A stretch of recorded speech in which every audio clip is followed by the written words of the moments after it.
আসলে ঢাকা বিশ্ববিদ্যালয়ের মতো একটা মেধাবী জায়গা আহ খুবই দুঃখজনক এবং লজ্জাজনক একটা বিষয়। ঢাকা বিশ্ববিদ্যালয়, এখানে মানুষ মেধা অর্জন করে বের হয়, আজকে সেখানে লাশ হয়ে ফিরতে হয়।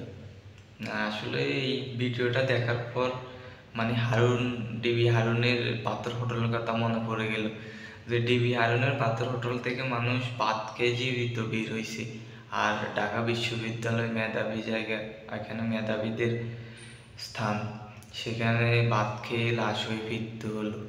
খুবই দুঃখজনক একটা বিষয়, এমনকি লজ্জাজনক একটা বিষয়। আর দেশে আসলে দিন দিন লালন অধঃপতন হইতেছে। এক স্বৈরাচারের পতন হয়েছে, লালন আরো স্বৈরাচার দিন দিন মানে দেখা যাচ্ছে। কি একটা অবস্থা!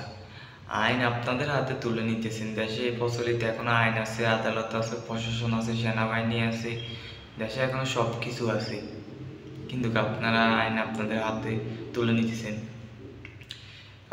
কি লজ্জাজনক এবং দুঃখজনক বিষয়। ভাত খেয়ে একটা মানুষের জীবন নিয়ে নিলেন, ভাতও খাওয়াইলেন, আবার একটা মানুষের জীবনটা নিয়ে নিলেন।